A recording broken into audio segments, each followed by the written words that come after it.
محمد وآل محمد وعجل فرجہ۔ آیا اطاعت سورہ نساء کی 59 نمبر آیت ہے۔ خداوند عظیم اس میں ارشاد فرماتا ہے، یا ایھا الذین آمنوا اطیعوا اللہ واطیعوا الرسول واولی الامر منکم، اے ایمان والو آپ پر واجب ہے اللہ کی اطاعت کریں اور رسول کی اطاعت کریں، اور جو تم میں سے اولی الامر ہے ان کی۔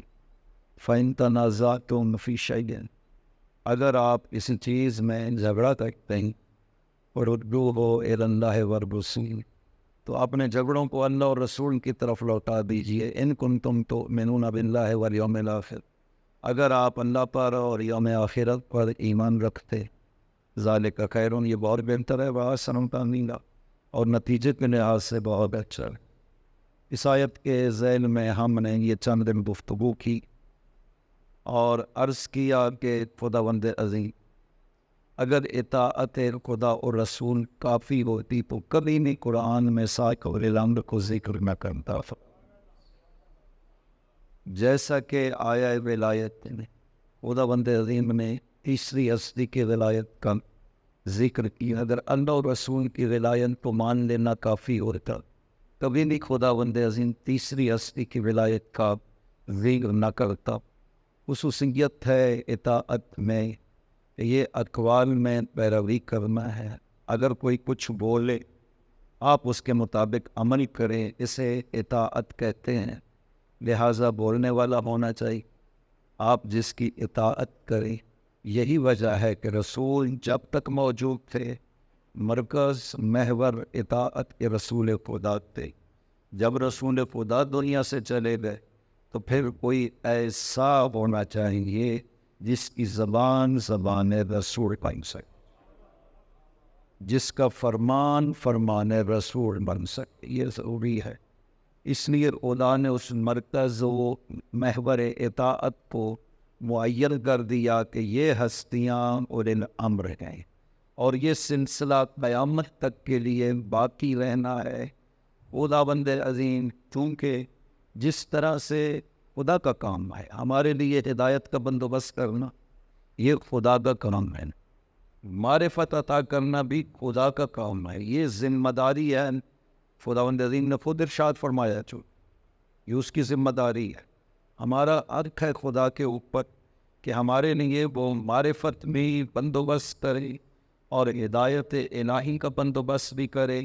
تو جس طرح سے حق ہدایت لینے کا ان لوگوں کو تھا جو پیغمبر کے دور میں موجود تھے، اسی طرح سے جو پیغمبر کے بعد آنے والے ہیں ان کا بھی یہ حق ہے، ان کے لیے بھی ہدایت کا بندوبست خدا کی طرف سے ہونا چاہیے۔ یہ تو نہیں ہو سکتا کہ خداوند عظیم ان کے لیے تو ہدایت کا بندوبست کر دے اور بعد میں آنے والوں کے لیے لفظوں کو چھوڑ دے کہ تم ان لفظوں کے حوالے ہو، جو بھی ان لفظوں سے تم سمجھ سکو وہ تمہاری ہدایت الہی ہو جائے گی۔ نہ، لفظوں کی بات تو آ جائے تو پھر یہ 73 فرقے ہر کوئی اپنے فہم کے مطابق، اپنے مذہب و مسلک کے مطابق ان لفظوں سے استفادہ کرتے ہیں اور اپنے مذہب کو ثابت کرتے ہیں۔ لفظ تو اس طرح سے ہیں، اور خدا کبھی بھی انسانوں کو، میں نے عرض کیا ہے پچھلے دنوں میں کہ خدا کبھی بھی انسانوں کو لفظوں کے حوالے نہیں کرتا ہے، ورنہ وہ آسمان سے لکھی ہوئی کتاب نازل کر دیتا، نہ نبی بھیجنے کی ضرورت تھی، نہ ائمہ بھیجنے کی ضرورت تھی، وہ لکھی ہوئی کتاب دے دیتا کہ یہ ہیں وہ لفظ، ان کے ذریعے سے تم اپنی ہدایت کا بندوبست کرنا۔ نہ، چونکہ یہ تو پکی گمراہی کے لیے سبب بن جاتا ہے، لفظوں کے ہر کوئی اپنی مرضی کے معانی پہناتا ہے۔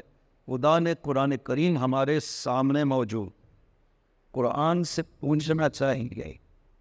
قرآن میں ہر امت کے لیے خدا نے اسی طرح سے فرمایا۔ امت موسیٰ کے لیے فرمایا وَمِن قَوْمِ مُوسَىٰ أُمَّةٌ يَهْدُونَ بِالْحَقِّ وَبِهِ يَعْدِلُونَ، قوم موسیٰ میں سے ایک خاص گروہ ہے یہدون بالحق، جو حق کے ذریعہ سے لوگوں کی ہدایت کرتے، فریضہ کرتے ہیں، وَبِهِ يَعْدِلُونَ، اور حق کے ذریعہ سے ہی عدالت کا حکم لگاتے ہیں۔ بے نہیں یہ بات جو سابقہ امت کو لیے فرمائی ہے، ہماری امت کے لیے بھی خدا نے یہی فرمایا، وَمِمَّنْ خَلَقْنَا أُمَّةً يَهْدُونَ بِالْحَقِّ، ہم نے جن کو خلق کیا ان میں سے ایک امت ہے یَهْدُونَ بِالْحَقِّ، جو حق کے ذریعہ سے ہدایت کرتے ہیں، وَبِهِ يَعْدِلُونَ، اور عدالت کا حکم بھی حق کے ذریعہ سے لگانے والے ہیں۔ تو خدا تو قرآن میں یہ کہہ رہا ہے کہ ایک خاص گروہ ہم نے بنایا ہے جن کا کام ہے حق کے ذریعہ سے ہدایت کرنا اور حق کے ذریعہ سے عدالت کا حکم لگانا۔ خدا نے تو صاف قرآن میں فرما دیا ہے، اور یہ قرآن کی متعدد آیات شاہد ہیں اس حقیقت کو۔ اس لیے ہماری ذمہ داری لگائی گئی ہے کہ قرآن میں خوب غور و فکر کرے۔ قرآن میں آپ کی ہدایت کا بندوبست بیان کیا گیا ہے۔ قرآن خود ہادی کافی نہیں ہے، یہ دعویٰ درست نہیں ہے۔ جس نے بھی یہ دعویٰ کیا ہے حسبنا کتاب اللہ کہ ہمارے لیے اللہ کی کتاب کافی ہے، تاریخ میں مختلف لوگ ہیں جنہوں نے اس طرح کا دعویٰ کیا ہے کہ ہمارے لیے اللہ کی کتاب کافی ہے۔ نہ قطعاً قرآن نے ایسا کوئی دعویٰ نہیں کیا کہ میں کتاب کافی ہوں برائے ہدایت۔ قرآن کا ایسا کوئی دعویٰ نہیں ہے، بلکہ قرآن کیا کہتا ہے، ان ھذا القرآن یہدی للتی ہی اقوم، یہ قرآن آپ کو رہنمائی کرتا ہے، ہدایت کرتا ہے اس راستے کی جو بغیر ابہام کے، بغیر شک و شبہ کے مضبوط ترین راستہ ہے۔ قرآن اس کی ہدایت کرتا ہے۔ تو قرآن تو خود ایک اور راستے کی ہدایت کر رہا ہے۔ قرآن تھوڑی کہہ رہا ہے کہ وہ راستہ میں ہوں لہذا بس اسی پہ چلو اور یہی تمہارے لیے کافی ہے۔ نا، قرآن تو خود ایک اور راستے کی ہدایت کرنے کے لیے آیا ہے۔ چونکہ کلام خدا ہونے میں کسی کو شک و شبہ نہیں ہے، لہذا قرآن کی بات اتھینٹک ہے۔ جو قرآن کہتا ہے وہ ہر کسی کو ماننی پڑتی ہے۔ لیکن افسوس کی بات ہے کہ جہاں پہ جو آیت کسی کو اپنے مذہب و مسلک کے خلاف نظر آتی ہے، وہ اس آیت کی عجیب و غریب توجیہیں کرتا ہے۔ آسان سی بات ہے، سورہ توبہ کی 19 نمبر آیت ہے، خدا ارشاد فرماتا ہے، یا ایھا الذین آمنوا اتقوا اللہ وکونوا مع الصادقین۔ بہت آسان ہے ترجمہ، جو عربی نہیں سمجھتے وہ بھی سمجھ سکتے۔ اے ایمان والوں، تقوی الہی اختیار کو، اس میں کوئی مسئلہ، اس میں کوئی اختلاف نہیں کیا گیا۔ اگلا جملہ ارشاد فرمایا، وَكُونُوا مَعَ الصَّادِقِينَ، اپنے آپ کو صادقین کی معیت میں قرار دینا۔ بس کافی نہیں ہے صرف تقوی الہی اختیار کرنے۔ اگر کافی ہو جاتا کہ آپ تقوی الہی اختیار کرنے کافی ہے، خدا کبھی بھی نہ فرماتا وَكُونُوا مَعَ الصَّادِقِينَ۔ میں نے عرض کیا ہے کہ خدا کبھی نفسوں پہ نہیں چھوڑتا ہے، خدا بند عظیم شخصیات کو بھیجتا ہے، ہستیوں کو بھیجتا ہے، جنہیں کمال دے کر کے بھیجتا ہے، جن کا کام ہے لوگوں کو رہنمائی کرنا، حق و باطل کے بارے میں بتانا، خیر و شر کے بارے میں بتانا، راہ ہدایت، راہ ضلال، گمراہی و ہدایت کے بارے میں بتانا، یہ ان ہستیوں کا کام ہے۔ لہٰذا خداوند عظیم اس لیے فرما رہا ہے کہ باوجود اس کے کہ آپ مومن بھی ہیں، تقوی الہی بھی ہو جائے تو کیا ہونا چاہیے؟ وَكُونُوا مَعَ الصَّادِقِينَ، صادقین کی معیت میں رہیں، یعنی اپنے آپ کو اس راستے میں قرار دینا جس راستے میں صادقین ہیں، اپنے آپ کو تب کی طبیعت کے لحاظ سے، باطن کے لحاظ سے صادقین کے قریب رکھنا، یہ تمہارے لیے راستہ۔ وَلَا تَمُوتُنَّ يَا أَيُّهَا الَّذِينَ آمَنُوا اتَّقُوا اللَّهَ حَقَّ تُقَاتِهِ وَلَا تَمُوتُنَّ إِلَّا وَأَنتُم مُسْلِمُونَ۔ اگلا جملہ ہے اس دوسری آیت میں بھی اسی طرح سے کہ فرماتے ہیں وَاعْتَصِمُوا بِحَبْلِ اللَّهِ جَمِيعًا وَلَا تَفَرَّقُوا۔ یہ بعین ہی اسی کا ترجمہ ہے کونوا مع الصادقین، کہ کافی نہیں ہے۔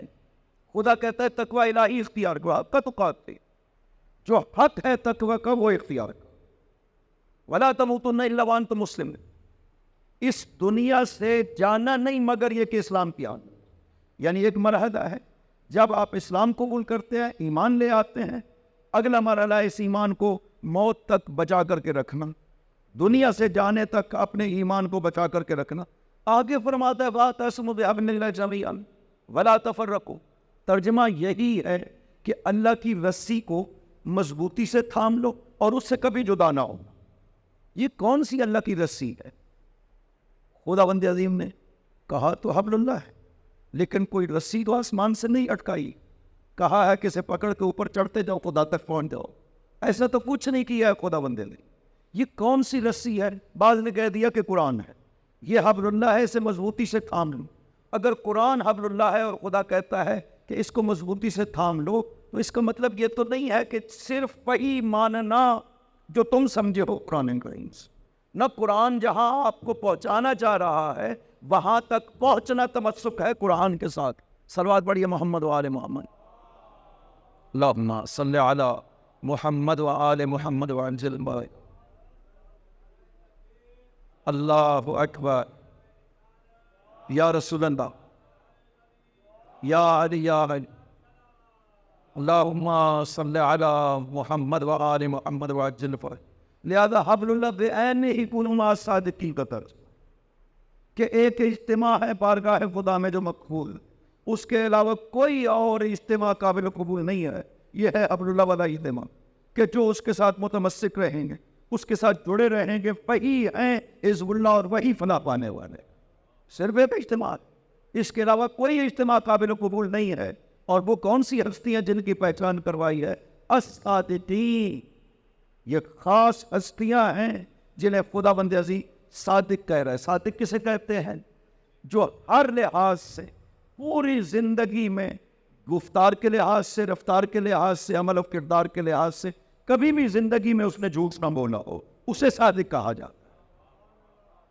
خدا کہتا ہے کہ آپ کو صادقین کی ہمراہی میں ہونا ہے، ان کی معیت میں ہونا ہے۔ فخر رازی نے یہاں پہ جو بات سمجھی ہے، میں کل بھی اشارہ کیا تھا کہ لا ینال عہد الظالمین میں فخر رازی نے خوب سمجھا ہے کہ امام معصوم ہونا چاہیے، تبھی تو یہ حکم دیا گیا۔ یہاں پہ بھی بعین ہی فخر رازی نے ہی سمجھا ہے کہ یہ جو خدا فرما رہا ہے کونوا مع الصادقین، ہمیں بطور مطلق حکم دیا بغیر کسی شرط کے کہ ہر حال میں صادقین کی معیت میں رہنا ہے۔ اس کا مطلب ہے کہ صادقین معصوم ہونے چاہیے۔ یہ فخر رازی کہتا ہے کہ اس آیت کا صاف مطلب ہے کہ صادقین معصوم ہونے چاہیے، اور چونکہ پیغمبر اکرم کے بعد کوئی معصوم نہیں ہے اس کائنات میں، لہٰذا یہاں صادقین سے مراد امت کا اجماع ہے، پوری امت کا اجماع یہ صادقین ہے۔ لہٰذا ہمیں حکم دیا، خدا کے بندے اگر پوری امت کا اجماع ہے تو حکم کسے دیا جا رہا ہے؟ کونوا مع الصادقین، ان کے ساتھ ہو جاؤ۔ ساری امت جب مجتمع ہو گئی تو پھر وہ کون بچتے ہیں جنہیں حکم دیا جا رہا ہے ان کے ساتھ ہو جاؤ؟ اور امت کا اگر ایک ایک فرد معصوم نہیں ہے تو سب مل کر کے کیسے معصوم ہو جاتے؟ اب فرض کریں کہ 100 بندہ ہے اور 100 کے 100 جاہل بیٹھے ہیں، تو ایک ایک اکیلا شخص اگر جاہل ہے تو وہ 100 مل کر کے عالم نہیں بن جائیں گے، وہ مل جائے تب بھی جاہل رہیں گے۔ جب اکیلا اکیلا شخص علم نہیں رکھتا تو 100 مل کر کے کیسے علم پیدا کر لیں گے؟ اگر امت کا ایک ایک فرد تم کہتے ہو کہ معصوم نہیں ہے تو ساری امت مل کر کے کیسے معصوم ہو جائے گی؟ بات درست سمجھا ہے کہ آیت کہتی ہے کہ صادقین معصوم ہونے چاہیے، چونکہ ہمیں حکم دیا گیا ہر حال میں صادقین کی معیت میں رہے، تو وہ معصوم ہوں گے تو تب ہر حال میں کہا۔ اگر معصوم نہ ہو، گناہ کر سکتے ہو، خدا کبھی بھی ہمیں یہ نہیں کہہ سکتا کہ تم ان کی معیت میں رہنا۔ گناہ گاروں کا خدا بندین کبھی بھی حکم نہیں دے سکتا ان کی پیروی کرنا، ان کے پیچھے چلنا، ان کی اطاعت کرنا۔ لہذا جیسے اولی الامر میں یہ معصومیت پر دلالت کرتا ہے، صادقین بھی معصومیت پر دلالت کرتا ہے۔ خدا بند عظیم نے صادقین کی پہچان کے لیے قرآن میں باقاعدہ بندوبست کیا ہے۔ یہ سارے بندوبست خدا نے کیے ہیں تاکہ لوگوں کو پہچان ہو سکے۔ یہ مباہلہ کا واقعہ کیوں پیش آیا تھا؟ پاک پیغمبر دلیلیں دینے والے، عیسائی نہیں مان رہے ہیں۔ 3 دن تک پاک پیغمبر دلیلیں دیتے رہے۔ یہ غدیر خم سے پچھلے سال، غدیر خم والا 10 ہجری کو واقعہ ہوا ہے، اس سے جو پچھلا سال ہے یعنی 9 ہجری، یہ واقعہ مباہلہ کا اس میں ہوا، یعنی پاک پیغمبر کی زندگی کے آخری سال میں یہ واقعہ ہوتا ہے مباہلہ کا۔ کیوں؟ اس لیے کہ اب موقع آ رہا ہے، پاک پیغمبر کو دنیا سے چلے جانا ہے۔ خدا چاہتا ہے کہ پوری طرح ان ہستیوں کی پہچان کروا دی جائے جن ہستیوں کا بعد از پیغمبر لوگوں کو حکم دیا گیا ہے کہ ان کی اطاعت کا۔ اس لیے مباہلہ کا بندوبست ہوتا ہے۔ عیسائی دلیلیں نہیں مانتے ہیں پیغمبر اکرم، بڑی صاف دلیلیں دی قرآن میں جو ذکر کی ہیں خدا بند عظیم نے، صاف دلیلیں دی، نہیں مانتے کا مباہلہ کرو، حکم ہو گیا خدا کی طرف سے پیغمبر انہیں مباہلہ کی دعوت دو، مباہلہ کی دعوت ہو جاتی ہے۔ اب وہ سارا واقعہ آپ نے سنا ہوا ہے کہ تم اپنے بیٹوں کو ہم اپنے بیٹوں کو، تم اپنی جان کو ہم اپنی جان کو، تم اپنی عورتوں کو ہم اپنی عورتوں کو بلاؤ، مباہلہ بولتے ہیں۔ صحیح مسلم کے یہ لفظ ہیں، فَأَخْرَجَ عَلِيًّا وَفَاطِمَةً وَحَسَنًا وَحُسَيْنًا۔ جب صبح ہوئی سب منتظر ہیں کہ مباہلہ کے لیے کس کو لے کر کے جاتے ہیں، علی کو لائے، فاطمہ کو لائے، حسن و حسین کو لائے۔ باہر نکل کر کے جب سب دیکھ رہے تھے، اپنی ابا اوپر لی پانچوں ہستیوں کے، اور عرض کیا بارگاہ خدا سے، اللہم ہؤلاء اہل بیتی، یہ اہل بیت پیغمبر ہے خدا بتا، ان کو میں مباہلہ، اللہم صلی علی محمد وآل محمد وعجل فرجہ، مباہلہ پہ لے گئے۔ عام طور پر معروف یہ ہے کہ بعض حدیثوں میں بھی آیا ہے کہ پاک پیغمبر نے فرمایا اذا دعوت فامنوا، میں جب دعا کروں تم آمین کہنا، اس لیے ساتھ ان ہستیوں کے لے گئے۔ نہیں، اگر صرف آمین کہنا ہوتا تو بزرگان اور بھی موجود تھے، جناب سلمان موجود تھے، ابو ذر موجود، عباس چچا پاک پیغمبر، بزرگ بنی ہاشم وہ موجود تھے، تو ایسی بزرگوار ہستیاں موجود تھیں۔ صرف آمین کا اعلانہ ہوتا تو ان کو بھی ساتھ لے جاتے، کسی کو ساتھ نہیں لے، صرف ان چار ہستیوں کو اپنے ہمراہی میں پیغمبر لے کر کے گئے ہیں۔ کیوں؟ یہ اگلے جملے بتاتے ہیں جو شاید میں موجود، ثم نبتہل، یہ ہے جمع کا صیغہ، یہ لفظ ہے جمع کا، اس کا مطلب ہے کہ ہم مباہلہ کریں گے۔ پیغمبر نے یہ نہیں فرمایا کہ میں محمد جو نبی ہوں، رسول ہوں، میں تم کے ساتھ مباہلہ کروں گا، یہ نہیں فرمایا، فرمایا ہم مباہلہ کریں گے۔ ثم فنجعل لعنت اللہ علی الکاذبین، اور اللہ کی لعنت ہم قرار دیں گے جھوٹوں کے اوپر۔ یہاں پر وجہ کیا تھی کہ صرف ان کو لے گئے، باقی کسی اور کو نہیں لے گئے؟ اس لیے کہ اگر کوئی اور لے جاتے جس نے زندگی میں کبھی بھی ایک مرتبہ بھی جھوٹ بولا ہو، تو وہ لعنت ادھر سے ادھر پلٹ سکتی تھی، ہر کسی کو شامل حال ہو جاتی جو بھی وہاں پہ موجود ہوتا جس نے زندگی میں کبھی بھی جھوٹ بولا ہوتا۔ پیغمبر ان ہستیوں کو لے گیا جن کی ساری زندگی عمل کے لحاظ سے، کردار کے لحاظ سے، رفتار کے لحاظ سے صدق میں گزری ہو۔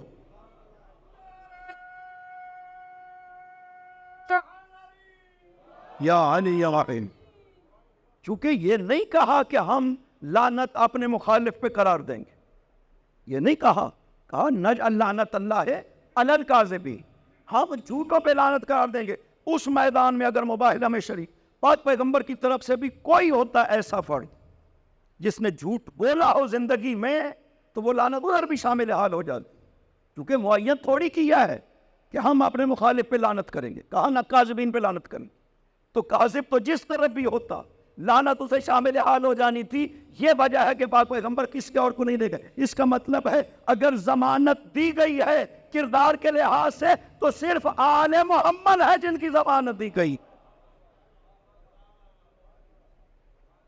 لہذا کبھی بھی نفسوں پہ نہیں چھوڑو، ہستیوں کو پیش کیا ہے۔ یہ ہے نا میرے بات، یہ مرکز اطاعت بنے گے۔ پاک پیغمبر نے بھی حدیث صحیح بخاری مسلم سب سے آج ستہ میں یہ حدیث موجود ہے کہ لا یزال امر الدین قائما، کبھی یہ کہا، کبھی کہا کہ لا ینقضی ھذا الامر، یہ دین ختم نہیں ہوگا، لا یزال الدین عزیزا منیا، یہ دین مضبوط رہے گا، غلبے والا رہے گا، الی 12 خلیفتاً، 12 خلیفوں تک۔ اس کا مطلب ہے کہ 12 خلیفے معیار ہیں۔ پوچھا گیا کون ہے یہ 12 خلیفے، کتنی تعداد میں خلیفے ہیں؟ جناب عبداللہ ابن مسعود سے کسی نے پوچھا جب کوفہ میں تھے، عبداللہ تم نے پیغمبر سے یقیناً پوچھا ہوگا کہ آپ کے خلفاء کتنے ہیں، آپ کے جانشین کتنے ہیں؟ عبداللہ ابن مسعود نے کہا جب سے عراق آیا ہو کسی نے مجھ سے یہ بات نہیں پوچھی، تم نے پوچھی ہے۔ ہم نے بھی پیغمبر سے پوچھا تھا کہ آپ کے جانشین کتنے ہوں گے، پیغمبر نے فرمایا تھا 12 کا عدت نقباء بنی اسرائیل، جیسے بنی اسرائیل کے نقیب 12 تھے، میرے جانشین اور خلیفے بھی 12 ہوں گے۔ اور مشکل کسے پیش آئی ہے یہ 12 بیان کرنے؟ ہمیں تو کوئی مشکل نہیں، ہم نے جنہیں کہا ہے یہ 12 مراد ہیں وہ سب کے سب معصوم، وہ سب کے سب خلافت الہیہ کے حامل ہیں، سب انہوں نے دعویٰ کیا ہے کہ ہم ہیں وہ پختہ کردار والے جن کے بارے میں کہا گیا ہے کہ 12 جانشین ہے پیغمبر اکرم۔ باقی کسی فقیہ سے کسی محدث سے پوچھ لیجیے کہ آپ بتائیے اس حدیث کے حوالے سے کون ہونا چاہیے، پریشان ہو گئے سب کے سب محدث، بول کر کے کہا کہ ہمیں نہیں سمجھ آ سکی۔ حافظ ابن حجر جیسا بندہ جو ہے پھنس گیا آ کر کے یہاں پر کہ کیا کون سے افراد مراد ہیں، ہمیں نہیں پتہ چل رہا، اس لیے کہ بنو امیہ کے 27 ہیں، بنو عباس کے کتنے ہیں، یہ تو بہت زیادہ ہو جاتے ہیں، پاک پیغمبر تو 12 کہہ رہے ہیں، اگر ہم 12 شمار کرنا چاہیں تو یزید اس میں شامل ہو جاتا ہے، کیونکہ جو خلافت جس کی جو شرائط بیان کرتے ہیں وہ یزید میں پائی جاتی ہے، وہ کہتے ہیں 12 اگر شمار کریں تو یزید شامل ہو جاتا ہے بیچ میں۔ تو جناب سیوطی نے تو بڑا عجیب کام کیا ہے، وہ نیک افراد کو بیچ میں سے نکالنا چاہتے تھے، بنو امیہ بنو عباس، نیک افراد جو ہیں وہ گن کر کے نکالے تو 10 بنے، کہتے ہیں اس کا مطلب ہے کہ 2 غائب ہیں ابھی بھی، یعنی وہ ایک ہی بجائے وہ کو غائب ماننے پہ مجبور ہو گیا، 12 پورے نہیں کر سکے۔ آپ کے پاس تو خلیفوں کی کمی نہیں ہے، پھر کیوں آپ 12 پورے نہیں کر پا رہے؟ اس کا مطلب ہے کہ وہ 12 جن کے بارے میں کہا گیا ہے بالحق کے، جو حق یاتون بالحق کے، حق کے ذریعے سے ہدایت کرنے والے ہیں اور عدل کی حکومت حق کے ذریعے سے قائم کرنے والے ہیں، صرف اور صرف وہ 12 ہے جو آل محمد سے 12 بیان ہوئے۔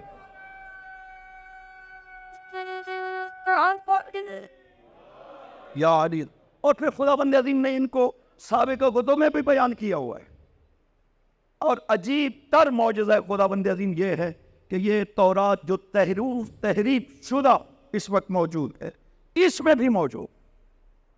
حضرت ابراہیم کو خداوند عظیم نے کہا، میں نے وعدہ دیا ابراہیم کو کہ خدا اس کی نسل میں اور ذریت میں برکت عطا کرے۔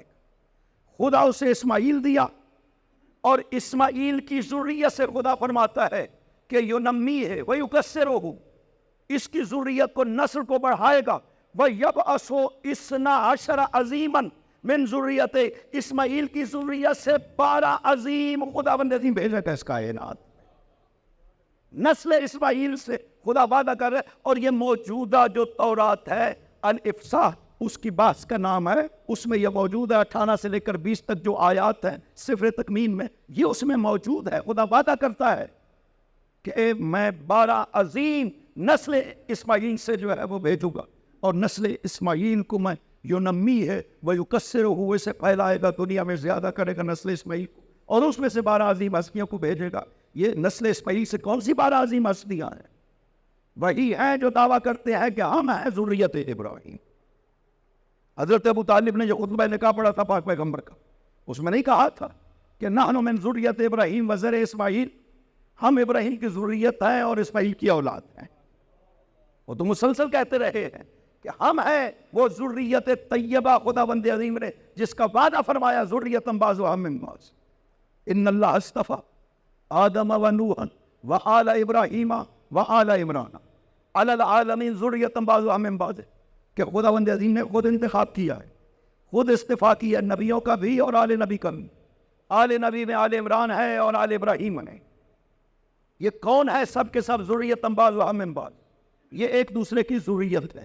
ایک اشتباہ چھوٹا سا ذہن میں رکھیے، آل عمران کو سمجھا جاتا ہے، ہمارے بعض خطیب جوش خطابت میں آ کر کے کہتے ہیں کہ حضرت ابو طالب کی آل مراد ہے، نہ ایسی بات نہیں، چونکہ قرآن کریم میں اسی آل عمران کے حوالے سے ذکر کیا گیا کہ اذ قالت امرأۃ عمران رب انی نذرت لک ما فی بطنی محررا، عمران کی بیوی نے خدا سے عرض کیا تھا کہ خداوندہ میں نے منت مانی تھی بیٹا ہوگا تو وقف بیت المقدس کروں گی، اب تو میں نے بیٹی کو جنم دیا ہے، اب میں کیا کروں؟ خدا نے فتقبلھا ربھا بقبول حسن، خداوند عظیم نے مریم کو اپنی بارگاہ میں قبول کر کے کہا کہ یہ مریم بے شک خاتون ہے، لیکن یہی میرے بارگاہ کی کنیز بنے گی اور میں اسے کنیزی میں قبول کرتا ہوں۔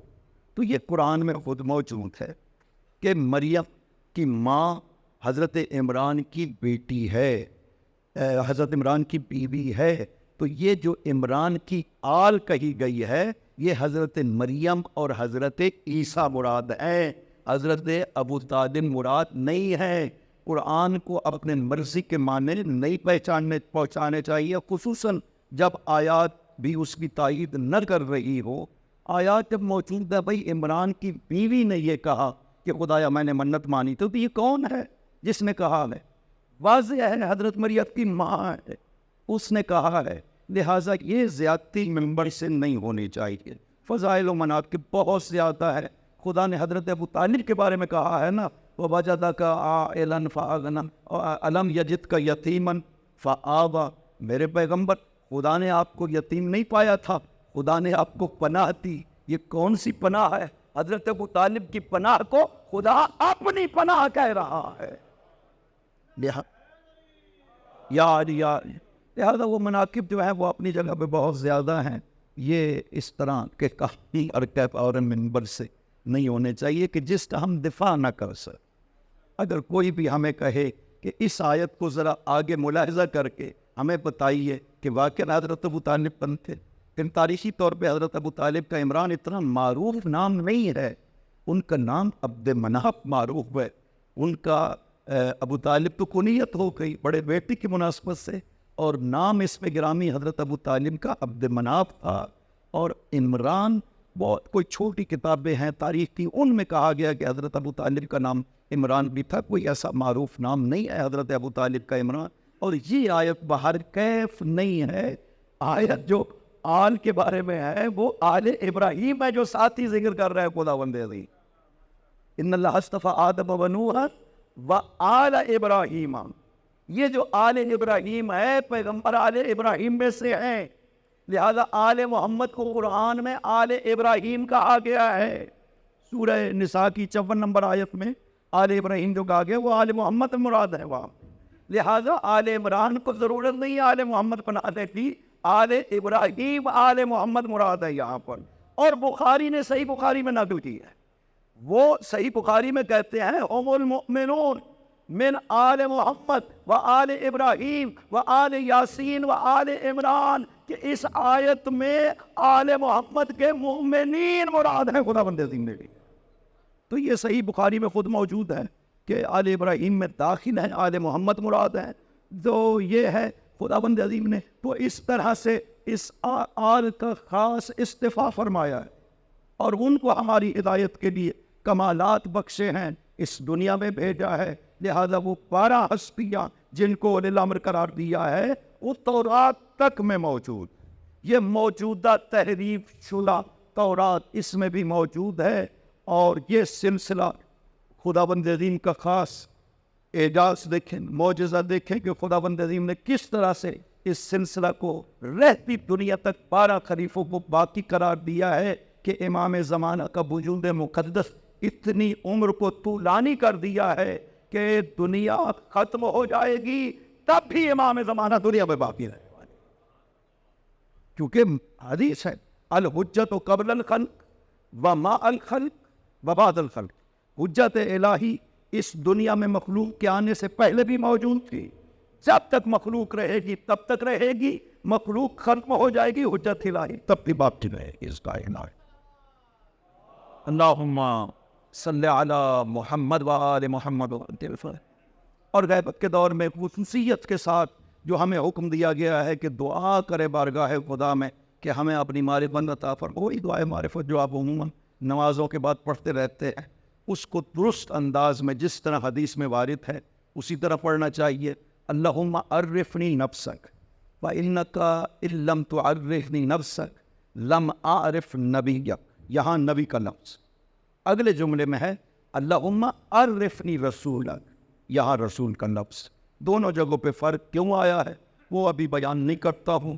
اور آخر میں ہے کہ خدایا تو اپنی حجت کی معرفت مجھے عطا فرما، اگر تو نے اپنی حجت کی معرفت مجھے عطا نہیں زللت عن دینی، تو میں اپنے دین سے گمراہ ہو جاؤں۔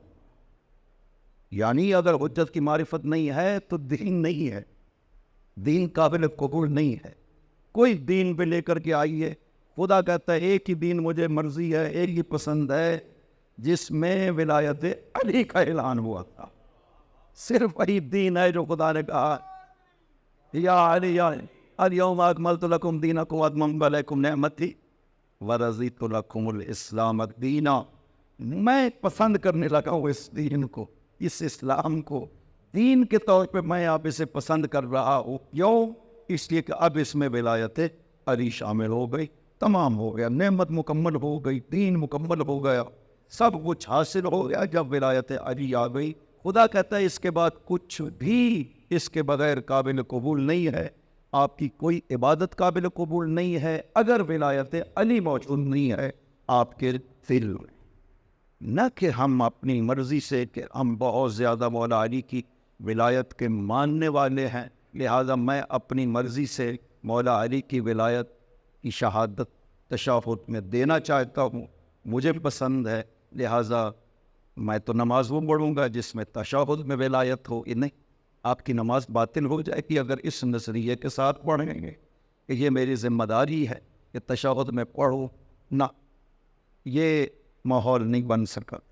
مولا علی کی ولایت کا اس طرح سے علل اعلان رائج کرنا یہ ماحول نہیں بن سکا تھا. پاک پیغمبر مسلسل اس خوف میں رہے کہ اگر میں بیان کروں تو منافق زیادہ ہیں. خطبہ غدیر میں یہ لفظ ہے پاک پیغمبر, منافق زیادہ ہیں, یہ میری تکذیب کریں, یہ مجھے بیان نہیں کرنے دیں گے. اس لیے پاک پیغمبر مسلسل خدا سے عرض کرتے رہے, خدا بندہ یہ تو ماحول نہیں ہے, میں کیا کہوں گا.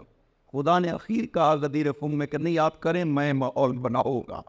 عجیب ہے, آپ بیان کریں ماحول میں بناؤں گا. لہذا پیغمبر نے بیان کیا. یہی وجہ ہے کہ کوئی شخص بھی آگے سے اف تک نہیں کر سکا, خاموشی سے پورے مجمع نے سنا, کوئی بول نہیں سکا, ورنہ پاک پیغمبر کو بولنے نہیں دیتے. یہی حدیث پارہ خریفوں والی جو ہے, جہاں جہاں پہ پیغمبر نے بیان کی شور مچائے, یہ سب حدیث کے کتب میں موجود ہے کہ شور مچاتے. صحیح مسلم میں بھی موجود, شور مچاتے تھے, نہیں بیان کرنے دیتے تھے پاک پیغمبر کو. پیغمبر یہی فرماتے ہیں کہ بار الہ میں بیان کروں گا, یہ شور کریں گے, میں کیا کروں گا. فرمایا نہیں تم بیان کرو, انہیں چپ کرانا میرا کام ہے. یہ سنے گے خاموشی سے. پاک پیغمبر نے بیان کیا اور سب نے سنا تھا خاموشی سے. لہٰذا ماحول نہیں بن سکا کہ یہ پاک پیغمبر جو ہے نمازوں میں پڑھتے, نہیں پڑھا پاک پیغمبر نے. پیغمبر نے حکم دیا سلو کما رأیتمونی اصلی, تم اسی طرح نماز پڑھو جیسے مجھے پڑھتے ہوئے دیکھا ہے تم نے. ذمہ داری یہ ہے ہماری, اپنی مرضی ذرہ برابر بھی دین میں شامل کرنے کا حق کسی کو نہیں دیا گیا ہے. دین کو اس طرح مانے جس طرح, اس کو تسلیم کہا جاتا ہے کہ سر تسلیم خم ہو جائے خدا کے سامنے. خدایا تیرا حکم ہے, جیسے کہے. فرشتوں کو اس نے کہا سجدہ کرو آدم کو, سب نے کر دیا. جس میں سرکشی پائی جاتی تھی اس نے انکار کر دیا, میں کروں گا سجدہ آدم کو, میں افضل ہوں, میں کیسے کروں. اس سرکش نے انکار کر دیا تھا. باقی تو سب فرشتوں نے سجدہ کیا, ذرہ برابر بھی تردید نہیں آنے دی. کہا کہ خدایا ہم تو عادی تھے تیرے سامنے سر جھکانے کے, اب تو کہہ رہا ہے آدم کے سامنے سر جھکانا. کسی نے کچھ نہیں کہا. کہا خدا کا حکم ہے, ہماری اس میں کیا دخالت ہے. لہٰذا یا خدا کا حکم ہے, عبادت کو اس طرح انجام دینا چاہیے جیسے خدا چاہتا ہے. ابلیس نے بھی کہا تھا کہ میں تجھے سجدہ کرنا چاہتا ہوں, کسی اور کو نہیں کرنا چاہتا ہوں. خدا نے فرمایا نہیں, تم میری بارگاہ سے باہر چلے جاؤ, اس لیے کہ میں اپنی عبادت اپنی مرضی کی چاہتا ہوں, تیری مرضی کی عبادت مجھے پسند نہیں ہے. خدا بند دین کی عبادت ہے تو پھر اس طرح کرنی چاہیے جیسے خدا چاہتا ہے. ذرا برابر بھی ہمیں حق حاصل نہیں ہے. کل ایک جو مشکل ترین دور آنے والا ہے, آپ اصل میں دو مشکل دوروں کے بیچ میں موجود. ایک مشکل دور کربلا کا تھا, وہاں پہ افراد کم تھے, حق کے لیے قیام کرنا یہ بہت مشکل کام تھا. لہٰذا کبھی بھی قلت کا بہانہ آپ نہیں بنا سکتے چونکہ کربلا آپ کے سامنے موجود ہے. یہ نہیں کہہ سکتے کہ ہم حق کی آواز کیسے بلند کریں, ہم تھوڑے ہیں. نہ, کربلا والوں سے تو تھوڑے نہیں ہیں. ایک طرف وہ ہے, اور دوسرا جو منظر آگے پیش آنے والا ہے وہ حضرت کا ظہور ہے.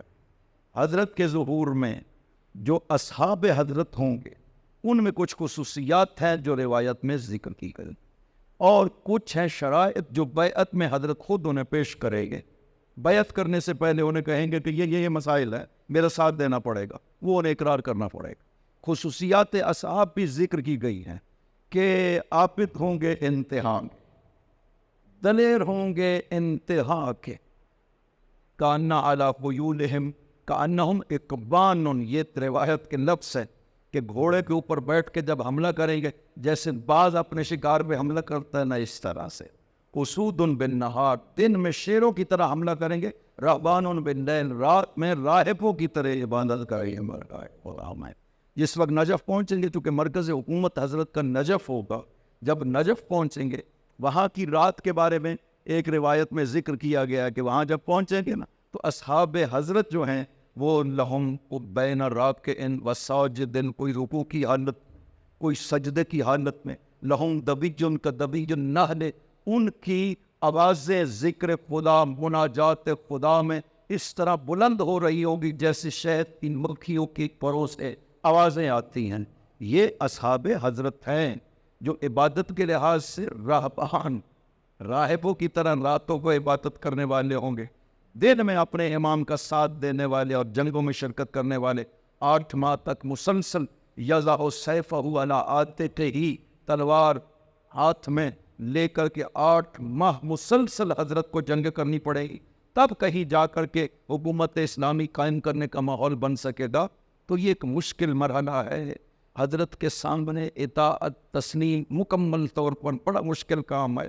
عراق میں ایک جنگ حضرت کو پیش آئے، وہ تمام تشریف فرما ہے، آپ انتہا ضبط سرکشی کی دیکھیں، یہ آج سے اپنے اندر اطاعت اور تسلیم کا جذبہ پیدا کریے کہ جیسا مجھے حکم دیا گیا مجھے اس طرح کرنا ہے، چاہے میری مرضی کے خلاف ہو۔ حضرت ایک صلح کریں گے عراق میں مخالف لشکر سے، صلح کا معاہدہ کریں گے، 10 سال کے لیے صلح کا معاہدہ کریں گے، وہیں سے اپنوں میں سے ایک گروہ کھڑا ہو جائے گا، وہ کہے گا آپ کیوں ان سے معاہدہ کر رہے ہیں، آپ طاقت میں، آپ جنگ کر کے ان کو سرموب کریں، مغلوب کریں، آپ کیوں معاہدہ صلح کر رہے ہیں۔ حضرت ان کو روکیں گے کہ دیکھو میں امام حق ہوں، مجھے یہ حق ہے خدا نے دیا، نہیں روکیں گے، حضرت کے ساتھ جنگ کریں گے۔ رمیلت اس کا جگہ ہے عراق میں، وہاں پہ یہ جنگ پیش آنی ہے، اپنے افراد حضرت کے خلاف سرکشی کریں گے، چونکہ تسلیم نہیں ہوگی۔ ابراہیم کو خداوند عظیم نے یہی فرمایا تھا، اذ قال له ربہ اسلم، رب نے جب ابراہیم سے کہا کہ اپنے آپ کو میرے حوالے کر دو، قال اسلمت لرب العالمین، ابراہیم نے کہا کہ بار الہ میں سر تسلیم خم ہوں، جو تو حکم کرے میں حاضر ہوں۔ خدا نے کہا کہ اپنے بیٹے کو ذبح کرو۔ 90 سال کی عمر میں اسماعیل ملے تھے حضرت ابراہیم، دعائیں کر کر کے بارگاہ خدا میں، جب خوشخبری دی گئی تو تعجب کیا تھا خود بھی اور بیوی نے بھی کہ بار الہ کیسے اولاد ہو سکتی ہے، بوڑھی ہو گئے، شوہر بوڑھا ہو گیا، سر سفید ہو گیا، میں یائسہ ہو چکی، کیسے ہوگا؟ خدا نے کہا میری قدرت ہے، میں دینے والا ہوں، کیا فرق پڑتا ہے خدا کے بھی۔ لہٰذا اسماعیل پیدا ہوئے، 90 سال کی عمر تھی حضرت اسماعیل ابراہیم کی، اور 13 سال کا جب اسماعیل ہو جاتا ہے خدا کہتا ہے ابراہیم کو کہ ذبح کر۔ پورے خلوص کے ساتھ مقتل گاہ میں لے گئے حضرت ابراہیم اور ذبح کرنے کے لیے کوشش کرتے رہے، چھری نہیں چلتی تھی اسماعیل کے گلے پہ، پریشان ہو کر کے خدا سے عرض کیا خداوند کیوں نہیں یہ چھری چل رہی اسماعیل کے گلے؟ خدا نے کہا کہ میں نے تیری قربانی کو قبول کر لیا، وفدیناہ بذبح عظیم، ہم نے اس کے بدلے میں ایک عظیم قربانی کو قبول کر لیا ہے ابراہیم۔ لہٰذا خدا کی بارگاہ میں تسلیم ضروری ہے، ابراہیم جیسے نبی کو خدا کہتا ہے تسلیم ہو جاؤ، تسلیم ہوتا ہے۔ تو خدا بندے سے تسلیم چاہتا ہے کہ اس کے دل میں میرے سامنے سر تسلیم خم کرنے کا جذبہ پایا جاتا ہے یا نہیں پایا جاتا ہے، یہ عید جیسے مواقع میں پتہ چلتا ہے۔ لہذا حضرت کے ساتھ زندگی مشکل زندگی ہے، آپ کو یوں مت سمجھے۔ حضرت نے خود ارشاد فرمایا تھا امام جعفر صادق علیہ الصلوۃ والسلام، اللہم صلی علی محمد و آل محمد وعجل۔ حضرت ایک دن باہر تشریف لے آئے، صاحب باہر بیٹھے ہوئے تھے اور گفتگو کر رہے تھے امام زمانہ کے حوالے سے، تو حضرت نے فرمایا تم جس ہستی کے بارے میں گفتگو کر رہے ہو نا، اس کی زندگی بڑی سخت ہے، اور لباس سخت پہنے گا، تلواروں کے سائے میں زندگی گزرنی ہے، وہ آسان زندگی نہیں ہے، آزمائشوں سے بھرپور زندگی ہے۔ اس ہستی کے کوئی بھی آ کر یہی ارشاد فرمائیں گے کہ تم عدل کے قیام میں میرا ساتھ دینا، میں بھی تمہارے ساتھ ساتھ جیسے جیسے چلو گے میں تمہارے ساتھ تمہارے آگے چلنے والا ہوں، تو حضرت خود شریک ہوں گے ان جنگوں میں، خود جنگ کریں گے باقاعدہ طور پر۔ لہٰذا حضرت تو اس طرح سے زندگی ہے، ایک مشکل مرحلہ ہے امامت کے عنوان سے۔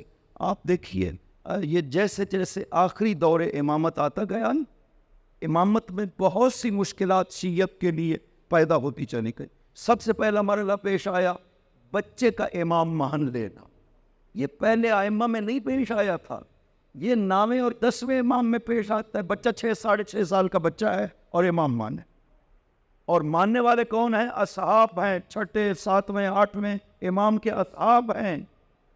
ابن ابی عمیر جیسے افراد ہیں، عبد الرحمن ابن حجاج جیسے افراد ہیں. ان کو کہا جاتا ہے امام مانو، کہ جو خود فقیہ تھے ائمہ کے اصحاب میں سے. یہی وجہ ہے کہ آزمانے کے لیے جب 9ویں امام کی امامت کا دور آتا ہے تو آپ تو 7 سال کی عمر میں تھے. 9ویں امام 95 میں 195 میں پیدا ہوئے، تشریف لائے دنیا میں، اور 203 ہجری کے امام رضا علیہ السلام شہید ہو جاتے ہیں. تو 7 ساڑھے 7 سال کی عمر میں آپ منصب امامت سنبھالتے ہیں. جمع ہو جاتے ہیں 80 افراد عبد الرحمن ابن حجاج کے گھر میں. تو عبد الرحمن آزمانے کے لیے امامت کے حوالے سے کہتا ہے کہ ہم کیا کریں، جو مشکل ہمیں پیش آ چکی ہے کہ یہ بچپن کی حالت میں ہے جو ہمارے امام ہیں، تو جب تک آپ بڑے ہو جائیں تب تک یہ منصب جو ہے اس کی ذمہ داریاں کسی ایک کو سنبھالنی چاہیے. تو دوسرے صحابی نے اٹھ کر کے اس کے گلے کو پکڑ لیا تھا. اس نے کہا خوف خدا کرو، کیا باتیں کر رہے ہو؟ خدا بند عزیز جب منصب امامت دیتا ہے تو فرق نہیں کرتا کوئی ایک دن کا ہو، وہ تب بھی امام ہے. اگر خدا نہ دے تو 1000 سال کا بھی امام نہیں بن سکتا ہے. سروات بڑی اللہم صلی علی محمد و آل محمد وجل پر. ایک آزمائش. اور 10ویں امام بھی اسی طرح سے امام علی نقی علیہ السلام، وہ بھی بچپن کی حالت میں امام بن جاتے، کیونکہ 25 سال کی عمر میں شہید ہو جاتے ہیں 9ویں امام. تو 10ویں امام سال کی عمر میں امام بن جاتے ہیں. ایک مشکل یہ، لیکن آپ اندازہ لگائیں شیعت معرفت امامت کے لحاظ سے کس درجے پہ پہنچ چکی تھی کہ امام بچپن کی حالت میں بھی جب امام بنتا ہے تو ذرہ برابر شبے کے بغیر امام مان لیا گیا.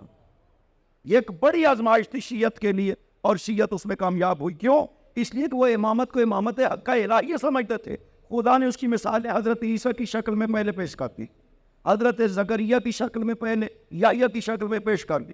آتیناہ الحکم صبیہ، ہم نے یحییٰ کو نبی بنایا جب وہ ابھی بچہ تھا.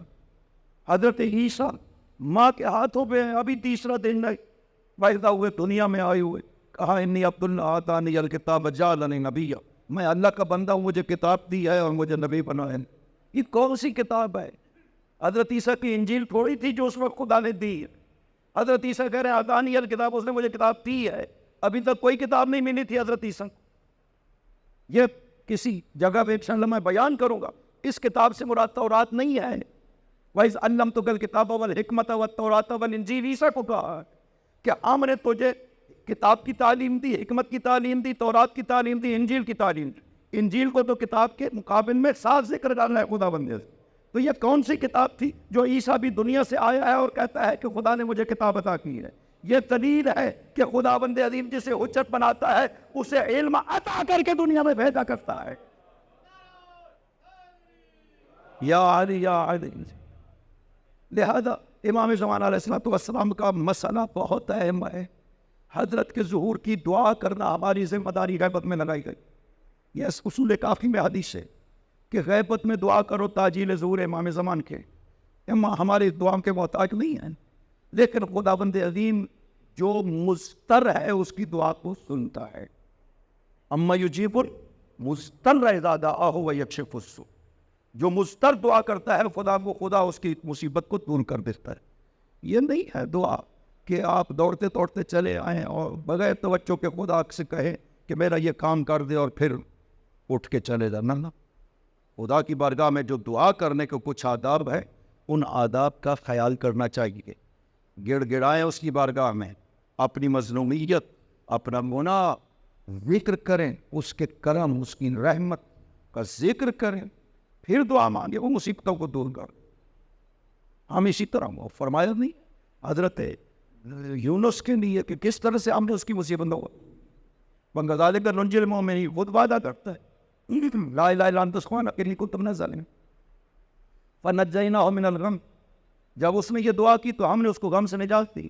وکذالک ننجی المؤمنین، ہم اسی طرح سے مومنین کو نجات دیتے.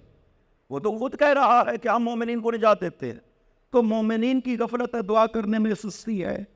حضرت نے ارشاد فرمایا امام جعفر صادق علیہ السلام یہ بھی اللہم صلی علی محمد وآل محمد، کہ اپنے امام کے ظہور کے لیے اس طرح کیوں نہیں دعا کرتے جیسے بنی اسرائیل کی عورت نے حضرت موسیٰ کے لیے دعا کی؟ وہ بنی اسرائیل والوں کو فرعون نے غلام بنا لیا، کام لیتا تھا، اور اوپر سپاہی معین کیے ہوتے تھے، کوئی سستی کرے اسے کوڑوں سے مارو۔ ایک خاتون ہے، حمل ہے اسے، اور وہ اینٹیں اٹھا کر کے اوپر لے جا رہی ہے، راستے میں سیڑھیوں پہ بیٹھ جاتی ہے، تکلیف ہوتی ہے اسے جب، تو سپاہی جو اس کے سر پہ کھڑا تھا اس نے کوڑوں سے مارنا اسے شروع کیا۔ اس خاتون نے بہت زیادہ شدت تکلیف میں آ کر کے جب خدا بند عظیم کو پکارا نا کہ خدایا دیکھ رہا یہ ظالم کیسے مظلوم پہ ظلم کر رہے، خدایا اس نجات بخش کو بھیج۔ حضرت موسیٰ کی بشارت دی گئی، حضرت یوسف کے بعد 400 سال کے بعد حضرت موسیٰ تشریف لائے۔ یہ 400 سال بنی اسرائیل غلامی میں رہے ہیں، فرعون کی غلامی میں، تو ان کو وعدے دیے جاتے رہے کہ تمہارا نجات دینے والا آئے گا، موسیٰ نام ہوگا، خدا بند عظیم اسے بھیجے گا۔ تو حضرت موسیٰ کے آنے کی خوشخبریاں بنی اسرائیل کو دی جاتی رہی، جو اوصیات تھے وہ خوشخبریاں دیتے رہے۔ تو یہ بنی اسرائیل دعائیں کرتے تھے بارگاہ خدا میں، کو خدا موسیٰ کو جلدی دے، ہمیں ظلم سے نجات دے۔ تو اس خاتون نے جب بارگاہ خدا میں گڑ گڑا کر کے دعا کی اس تکلیف کی شدت میں آ کر کے، تو خدا نے 70 سال موسیٰ کو پہلے بھیج۔ صرف اس ایک عورت کی دعا کی وجہ سے چھٹے امام ارشاد فرماتے ہیں کہ تم بھی اپنے امام کو اس طرح سے دعا کرو بارگاہ خدا سے، خدا اس کے ظہور میں تاجیل فرمائے گا۔ یہ مت سمجھا کریں کہ یہ خدا کی مرضی ہے، میری دعاؤں کا کیا اثر ہے، نہیں، جب حکم دیا گیا ہے تو اس کا مطلب تو یہ ہے نا کہ خدا ان دعاؤں کو سنتا ہے، اس کے نتیجے میں بس ہمارے مانگنے کا انداز پر کرتا ہے۔ لہٰذا یہ مسئلہ امام زمانہ روحی لہ الفدا اس سلسلہ اولی الامر کی وہ آخری کڑی کہ وہ تمام خصوصیات جو تمام ائمہ میں پائی جاتی ہیں وہ سب کی سب آپ میں پائی جاتی ہیں، جو تمام خصوصیات نبیوں میں پائی جاتی ہیں وہ سب کی سب خصوصیات آپ کی ذات گرامی میں جمع ہیں۔ جتنے بھی خداوند عظیم نے معجزے نبیوں کو عطا کیے تھے سب کے سب معجزے آپ کے پاس ہوں، ان قوتوں کے علاوہ جو خدا نے آپ کو عطا کی ہے۔ جب تشریف لائیں گے عصائے موسیٰ بھی آپ کے پاس ہوگا، انگشتر سلیمان بھی آپ کے پاس ہوگی، فرشتے بھی سب کے سب کروبی تک زمین پہ اتر آئیں گے، دائیں بائیں آگے پیچھے فرشتے آپ کو گھیرے میں لیے ہوئے ہوں گے۔ نصرت الہی 1 ماہ کے سفر میں آپ کے اطراف میں چل رہی ہوگی، ہیبت الہی 1 ماہ کے سفر میں آپ کے اطراف میں چل رہی ہوگی۔ ان قوتوں کے ساتھ آپ جب ظہور فرمائیں گے تو پھر یہ سوال نہ کیا جائے کہ وہ آ کر کے اس دنیا کو کیسے فتح کریں گے اور کیسے اس دنیا میں نظام عدل کو قائم کریں گے، وہ ان ساری قوتوں کے ساتھ تشریف لانے والے ہیں۔ خداوند عزیز اس روب الہی، ہیبت الہی اور تمام قوتوں کے ساتھ آپ کو دنیا میں بھیجے گا، فرشتے زمین پہ اتر آئیں گے۔ عجیب منظر ہوگا جس وقت آپ کعبہ کے پاس کھڑے ہو کر یہ اعلان فرما رہے ہوں گے کہ جسے بھی الا ومن اراد ان ينظر الى آدم فها انا ذا آدم وشیس، الا ومن اراد ان ينظر الى نوح وسام فها انا ذا نوح وسام۔ جو آدم و شیس کو دیکھنا چاہتا ہے مجھے دیکھو میں آدم بھی ہوں شیس بھی ہوں، جو نوح و سام کو دیکھنا چاہتا ہے مجھے دیکھو میں نوح بھی ہوں سام بھی ہوں، جو ابراہیم و اسماعیل کو دیکھنا چاہتا ہے مجھے دیکھو میں ابراہیم بھی ہوں اسماعیل بھی ہوں، جو موسیٰ و یوشع کو دیکھنا چاہتا ہے مجھے دیکھو میں موسیٰ بھی ہوں یوشع بھی ہوں، جو عیسیٰ و شمعون کو دیکھنا چاہتا ہے مجھے دیکھو میں عیسیٰ بھی ہوں شمعون بھی ہوں، جو محمد و علی کو دیکھنا چاہتا ہے مجھے دیکھو میں محمد بھی ہوں علی بھی ہوں، جو حسن و حسین کو دیکھنا چاہتا ہے مجھے دیکھو میں حسن بھی ہوں حسین بھی ہوں۔ اللہم صلی علی محمد و آل محمد وعجل فرجہم۔ تو اس طرح سے وہ ہستی جو پردہ غیب میں ہے ہماری ذمہ داری ہے، اور جو عنوان ہے سب سے بڑا جو آپ کو کرنا ہے اس کائنات میں، ایک عنوان یہ ہے کہ یمن الارض، سنن ابی داؤد کی روایت، لو لم یبق من الدنیا الا یوم لطول اللہ ذلک اليوم، اگر دنیا سے وقت باقی نہ بچے مگر ایک دن، خدا اس ایک دن کو اتنا لمبا کر دے گا حتیٰ یبعث رجلا من اطرتی، یہاں تک کہ خدا ایک مرد کو بھیجے گا جو میری اطرت سے ہوگا، یملأ الارض قسطا وعدلا کما ملئت ظلما وجورا، اس زمین کو عدل و انصاف سے بھر دے گا جیسے پہلے ظلم و جور سے بھر چکی ہوگی۔ یہ ہے وہ حکومت الہی، یہ وہ کام ہے کہ عدل لوگوں کے گھروں کے اندر گھس جائے گا، اس طرح سے عدالت کو نافذ کریں گے۔ عدل اور قسط میں فرق یہ ہے کہ عدل کا مطلب ہے جس کا جتنا حق بنتا ہے اسے عطا کرنا، قسط کا مطلب ہے نا حق کسی کو نہ دینا، عطا نہ کرنا۔ آپ قسط بھی کریں گے، عدل بھی کریں گے۔ حکومت یہ وہ منظر ہے کہ جو کائنات میں آج تک پیدا نہیں ہو سکتا ہے۔ پوری زمین پر عدالت نافذ نہیں ہو سکتی، کہیں چند جگہوں پہ اگر عدالت نافذ ہوئی کسی حکومت میں تو ہو سکتا ہے، لیکن ہوئی نہیں ہے۔ خداوند عظیم نے سورہ انبیاء میں 105 نمبر میں ارشاد فرمایا وَلَقَدْ كَتَبْنَا فِي الزَّبُورِ مِن بَعْدِ الذِّكْرِ أَنَّ الْأَرْضَ يَرِثُهَا عِبَادِيَ الصَّالِحُونَ، ہم نے لکھا ہے، تورات میں بھی لکھا ہے، زبور میں بھی لکھا ہے کہ یہ زمین کے وارث ہمارے صالح بندے قرار پائیں۔ ہمارا یہ فیصلہ ہے، ہم نے یہ بات لکھ دی ہے کہ زمین کی وراثت بالآخر ہمارے صالح بندوں کے ہاتھ میں ہوگی، اور یہ نظام حکومت، الہی حکومت، واحد حکومت پوری کائنات میں حضرت نافذ کریں گے۔ یہ وہ بڑا کام ہے جو آج تک زمین پہ انجام نہیں پایا، حضرت آ کر کے انجام پائیں گے۔ ضروری ہے ہماری مجالس محافل مسلسل ذکر امام زمان رہنا چاہیے، خالی نہیں ہونی چاہیے، دل ہمارا متوجہ ہمارے اپنے مولا و آقا کی طرف رہنا چاہیے۔ میں کہا کرتا ہوں، سید بعض لوگ نے توسل کیا مولا سے، امیر المومنین صلی اللہ علیہ وسلم سے، کوئی مسئلہ پوچھنا تھا، خواب میں حضرت نے ارشاد فرمایا کہ جاؤ مسجد ساحلہ میں تمہارے وقت کے امام موجود ہے، ان سے جا کر کے پوچھو۔ اتنی ذمہ داری ہے آپ کا تعلق۔ انتظار کا یہی مطلب ہے، انتظار کا مطلب یہ نہیں ہے کہ میں منتظر ہوں بیٹھا ہوں کہ وہ آئیں گے، نہ، انتظار کا مطلب ہے اس محبوب کے ساتھ تعلق اور اتصال کو برقرار کر۔ آپ کا تعلق اور اتصال اپنے امام سے برقرار ہونا چاہیے، اسے انتظار کہا جاتا ہے، اور یہ وہ انتظار ہے جس کے لیے پیغمبر کو خدا نے حکم دیا، فَقُلْ، میرے نبی ان سے کہہ دیجیے انتظروا انی معکم من المنتظرین، تم انتظار کرو، میں بھی تمہارے ساتھ انتظار کرنے والوں میں شامل ہوں۔ لہذا ہم ہیں منتظر۔ یہ تبھی ہو سکتا ہے کہ ہمارا ربط ہو امام زمان کے ساتھ۔ اور جانتے ہیں امام زمان دو مصیبتوں پہ بہت شدید گریہ کرتے ہیں۔ ایک اپنی جدہ کے اوپر، اپنی ماں کے اوپر بہت گریہ کرتے ہیں، کیونکہ وہ منظر امام کہاں بھول سکتے ہیں کہ کس طرح سے آپ کی مادر گرامی کے ساتھ ظلم ہوا، پہلو شکستہ نبی کی بیٹی، یہ جملے کہے بابا صبت علیہ مصائب، بابا ہم پہ بڑی مصیبت ہے۔ اور دوسری سب سے بڑی مصیبت جس پر بہت گریہ کرتے ہیں وہ سید الشہداء کی شہادت۔ مولا بہت گریہ کرتے ہیں۔ زیارت ناہیہ میں کس طرح سے کہا ہے بابا لَأَبْكِيَنَّ عَلَيْكَ صَبَاحًا وَمَسَاءً، میں صبح بھی روں گا آپ پہ، شام بھی روں گا۔ لَأَنْدُبَنَّكَ صَبَاحًا وَمَسَاءً، میں صبح بھی روں گا، شام بھی روں گا۔ وَلَأَبْكِيَنَّ عَلَيْكَ بَدَلَ الدُّمُوعِ دَمًا، آنسوؤں کے بدلے میں خون روتا ہوں آپ پر۔ کیونکہ ایک ایک منظر امام زمان اپنی آنکھوں سے دیکھتے ہیں۔ خوب شہادتیں تو اپنی جگہ پہ ہے، لیکن بیویوں کا قیدی بنایا جانا یہ وہ مصیبت ہے جو امام زمان کو بھی خون کے آنسو رلاتی ہے۔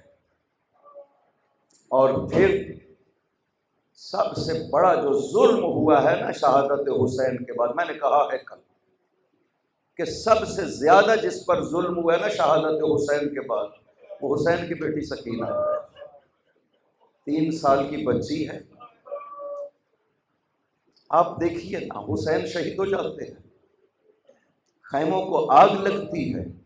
حمید ابن مسلم کہتا ہے میں نے ایک بچی کو دیکھا جس کے دامن کو آگ لگی ہوئی، خیموں سے باہر نکلتی ہے، کانوں سے خون بہہ رہا، میں آگے بڑھتا ہوں آگ بجھانے کے لیے، بچی میرے آگے آگے دوڑ پڑتی ہے، کہتی ہے شیخ اب لٹنے کے لیے ہمارے پاس کچھ باقی نہیں۔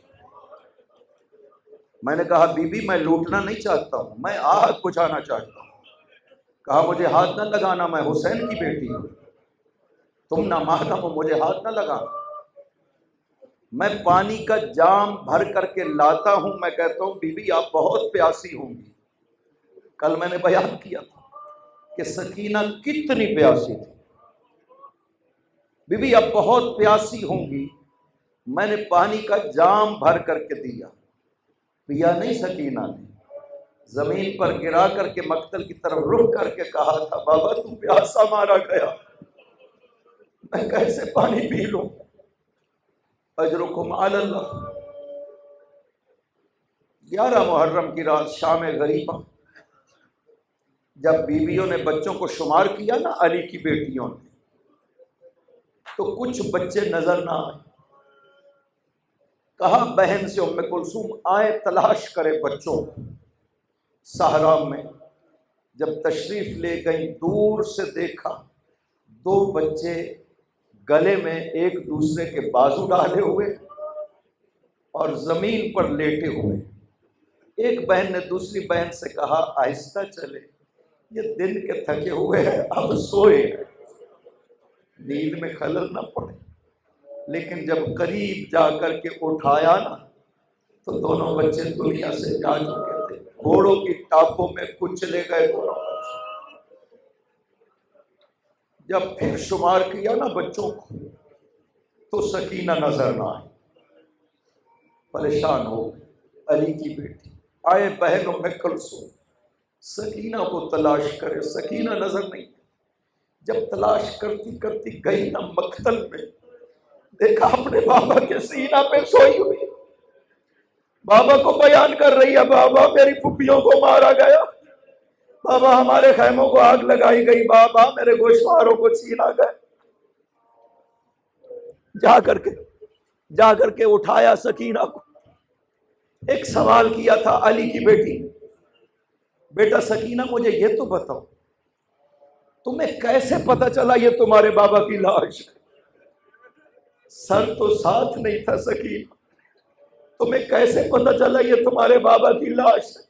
کہا پھوپھی اماں میں جب مقتل میں آئی اپنے بابا کو آوازیں دے رہی تھی، اس کٹے ہوئے گلے سے آواز آئی الیہ الیہ، او میری بیٹی سکینہ میری طرف آ جاؤ، بابا نے مجھے خود بلایا ہے۔ اجرکم علی اللہ۔ سکینہ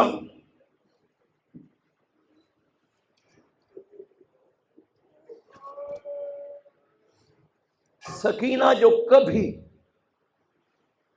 اکیلی اونٹ پہ سوار نہیں ہوئی تھی، لعینوں نے سکینہ کو اکیلا اونٹ پہ سوار کیا۔ بڑا بیویوں نے کہا یہ 3 سال کی بچی اکیلے سوار نہیں ہو سکے، جب سوار کیا اونٹ چلتا تھا سکینہ زمین پر گر جاتی تھی۔ ان لعینوں نے سکینہ کو اونٹ کی پشت پر رسیوں سے باندھا، اور جب اونٹ چلتا تھا جسم رگڑ کھاتا تھا، خون سکینہ زمین پر بہتا تھا۔ ایک صحرا میں وہ نیزہ رک گیا جس پر سر حسین سوار تھا۔ سپاہیوں نے بڑی کوشش کی، نیزہ کو چلانے کی نہ چلا سکے۔ آ کر کے چوتھے امام سے سوال کیا کہ آپ کے بابا کا نیزہ کیوں نہیں چل رہا؟ ایک مرتبہ امام نے پھوپھی اماں سے کہا پھوپھی اماں ذرا اونٹوں پہ نظر تو کر، سارے بچے موجود ہیں یا کوئی بچہ موجود نہیں ہے؟ اور جب علی کی بیٹی نے اس اونٹ پہ دیکھا جس پہ سکینہ سوار تھی، وہ اونٹ خالی نظر آیا۔ پھر علی کی بیٹی نے اونٹ کے بیٹھنے کا انتظار نہ کیا، اپنے آپ کو اونٹ سے گرایا، دوڑتی ہوئی علی کی بیٹی گئی اس جگہ پر جہاں پر قافلہ نے پڑاؤ کیا تھا۔ دور سے دیکھا ایک کالے برقعے والی مستور ہے جس نے سکینہ کو اپنی گود میں لٹایا ہوا ہے، سکینہ سو رہی ہے۔ جا کر کے کہا بی بی آپ کا شکریہ، یہ بچی کربلا سے لے کر اب تک سکون سے سو نہیں سکی تھی، آپ کی گود میں سکون سے سوئی، آپ کا شکریہ۔ ماں نے رو کر کے کہا تھا بیٹی زینب پہچانا نہیں میں تیری ماں زہرا ہوں۔ اجرکم علی اللہ۔